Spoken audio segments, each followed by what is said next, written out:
정치권 움직임 좀 더 자세히 짚어보겠습니다. 스튜디오에 김철현 경일대 특임 교수님 나와 계십니다. 어서 오십시오. 안녕하십니까? 예. 한덕수 권한대행이 세 가지를 국회로 공을 넘겼습니다. 내란 특검법, 김건희 여사 특검법, 그리고 헌법재판관 임명까지. 일단 본인 결정을 유보한 건데 이거 어떻게 좀 해석할 수 있겠습니까? 그래서 일단 민주당이 한덕수 대통령 권한대행 겸 국무총리를 너무 가소평가하고 있다는 느낌이 들거든요. 예.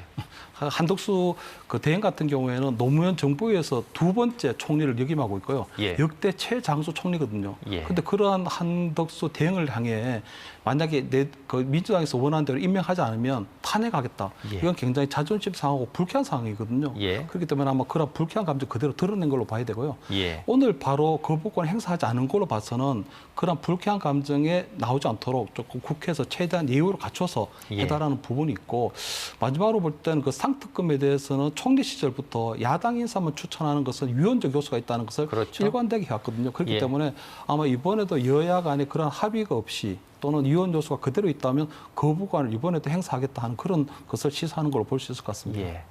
민주당은 탄핵 절차를 시도했다가 갑자기 막판에 입장을 바꿨습니다. 26일 날 헌법재판관을 임명하는지 여기까지 보겠다는 건데 민주당의 셈법은 뭡니까? 일단 벌써 세 번째 탄핵 예고거든요. 예. 양국법에 대해서도 거부하면 탄핵하겠다 했는데 하지 예. 않았고, 오늘 같은 경우에도 상특검에 대해서 거부를 하면은 또 탄핵하겠다고 했는데 결국 유보를 했거든요. 예. 그렇기 때문에 아마 헌법재판관 임명 때도 탄핵을 시사하지만 실질적으로 볼 때는 조금 공포탄 탄핵이 아닐까 이렇게 보여요. 이것은 예. 결국은 민주당에서 한 총리를 압박할 수 있는 수단이 탄핵 카드 외에는 아무것도 없다는 겁니다. 예.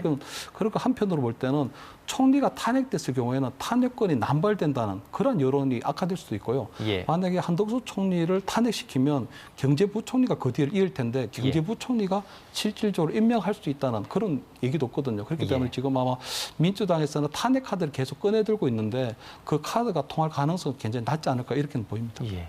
자, 그러면 조금 다시 여쭤보겠습니다. 한덕수 권한대행이 헌법재판관 3명을 임명할까요? 어떻게 보십니까? 일단 민주당에서 얘기하는 26일 날 임명할 가능성은 굉장히 낮아 보이고요. 예. 아마 그리고 계속적으로 낮아 보이는 게 민주당에서 계속적으로 꺼내고 있는 탄핵하겠다는 그 카드는 더 이상 통하지 않고 있거든요. 예. 그렇기 때문에 아마 저는 한덕수 총리 그 대통령 권한 대행에 대해서는 유화책을 쓰는 것이 좀 필요하다. 예를 들어서 이재명 대표가 직접 한덕수 대행을 만나서 예. 헌법재판관이 지금 왜 꼭 임명돼야 되는지 부분에 대해서 좀 설명하고 이해를 구하면 한덕수 총리를 그나마 좀 설득할 수 있는 명분이 되지 않을까. 예. 지금처럼 탄핵 카드를 계속 꺼내들어서는 그렇게 급하게서는 절대로 한덕수 대행이 헌법재판관 임명할 가능성 없지 않을까 이렇게는 보입니다. 자, 그렇다면 민주당이 한덕수 권한대행에 대해서 탄핵에 나설 것 같은데, 자, 이걸 가정했을 때 지금 의결 정족수가 지금 쟁점으로 떠오르고 있습니다. 한덕수 권한대행을 대통령으로 볼 것이냐 아니면 총리로 볼 것이냐에 따라서 200명이냐 151명이냐 결과가 달라지는데 이렇게 해석이 나뉘는 이유는 뭡니까? 일단 헌법상 국무총리에 대한 탄핵 요건은 제적 의원 과반수가 맞거든요. 예. 그런데 지금 한덕수 대행 같은 경우에는 외교권과 국군 통수권을 지닌 사실상 국가 원수 대접을 받고 있거든요. 네. 그렇기 때문에 아마 국무총리가 아닌 대통령에 준하는 탄핵 요건을 갖추는 것이 맞다. 이게 이제 아마 헌법학자들 사이에서도 의견이 갈리고 있는 상황이거든요. 예. 그렇기 때문에 저는 민주당에서 한덕수 대행에 대한 탄핵을 들기 전에 이 탄핵하는 것에 대한 것이 정당한지 이 부분에 대해서는 이 총리 권한, 그러니까 대통령 권한 대행의 헌법상 지위가 무엇인지에 대해서는 헌법재판소만이 유권 해석을 내릴 수 있는 부분이 있거든요. 예. 그렇기 때문에 저는 이 한덕수 대행의 헌법적 권한에 대해서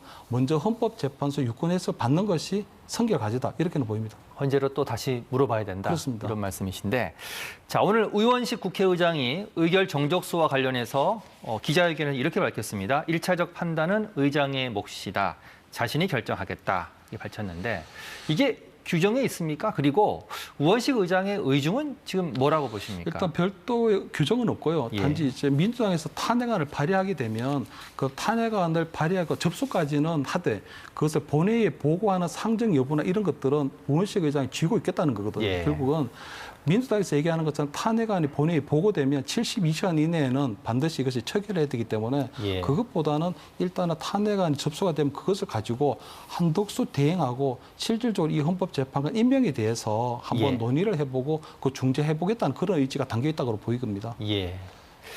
자, 그러면 말씀하신 대로 뭐 우원식 국회의장이 민주당 손을 들어줄 수도 있지 않습니까? 자, 그렇게 되면 지금의 의석수로 보면 탄핵안은 통과될 수밖에 없는데 이럴 경우에 국민의힘이 꺼낼 수 있는 카드는 뭐가 있습니까? 일단 뭐 국회 차원에서 권한쟁의 심판을 청구할 수 있고요. 예. 그다음에 이 탄핵안에 대한 효력 정지 가처분 정도를 신청할 수 있는데 아마 그렇게 되면은 이 한덕수 대행에 대한 이 탄핵이 정당한지 여부에 대해서 좀 다투볼 수가 있고요. 예. 그동안에 보면은 감사원장이라든가 뭐 법무부 장관이라든가 우리 중앙지검장에 대한 계속적인 탄핵들이 이루어졌기 때문에 예. 국민적 여론도 굉장히 조금 부정적으로 바뀔 가능성이 높거든요. 그렇기 예. 때문에 아마 국민의힘에서는 그런 여러 가지 카드를 좀 다각적으로 표현하지 않을까 이렇게 보입니다. 여론전까지 필 수 있다. 그렇습니다. 이 말씀이네요.